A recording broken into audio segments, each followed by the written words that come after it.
some of the barriers that I mentioned earlier, that particularly in the commercial sector, you have this split incentives between the landlord and tenants, and so the landlords, because they're not they pass the energy bills through with a service charge to tenants, they've got no incentive to actually improve the energy efficiency of that building, and so they don't do anything. And because the tenants are tenants, they have no opportunity to improve. They can do some behavioural measures, but they don't have any opportunity to change the structure of that building. Energy prices are not too expensive at the moment, but I think in the future they are going to increase, and we really need to start making people change. I appreciate that CRC is quite complicated, and there's quite a lot of reporting and all of that, but you need that in order to make it actually work and to actually achieve the kind of energy efficiency goals that we want. One effect we've seen at CRC, which has been tremendously successful, is that it's the league table aspect of it is really raising awareness at management level about having to do something. They may not quite get it, but they certainly don't want to be at the bottom of the list. But we've actually found that it's actually the reputational side of things that is actually more of a driver than the financial side, because as Russell says, people don't want to be at the bottom of the list, and that's actually more of the driver for CRC. I just want to ask the two big landlords here, or people who speak for big portfolios, what they think of the fundamental setup and structure of the CRC. Dave, what's your feeling about the whole philosophy around it? First of all, we're on record as saying we actually think that emissions trading is the right way to go. We think the CRC, the way it's written, is the wrong way to go.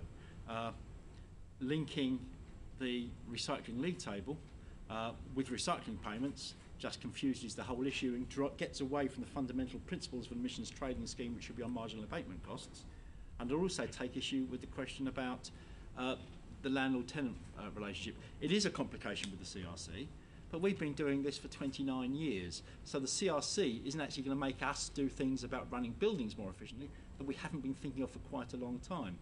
But there are fundamental issues with occupied premises and the landlord-tenant relationship about the energy that's actually used in the space, and that becomes particularly so in retail, where if we've got a shopping centre where we're paying the original bill for the whole centre and then recharging, we have no influence at all over how Sainsbury's, Marks and Spencer or anybody else uses energy in their store. But if we're paying the CRC allowance cost, they effectively have a licence to pollute without any payment, and that link is completely missing.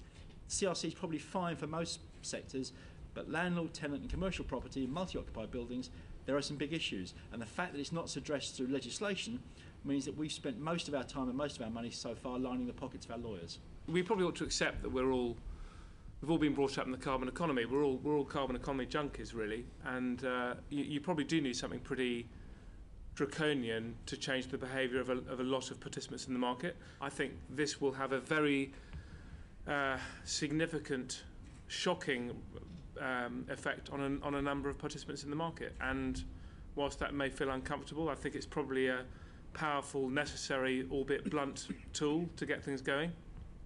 I hope that people like Fiona are going to be listening for feedback, because I think modifications are inevitably going to be required.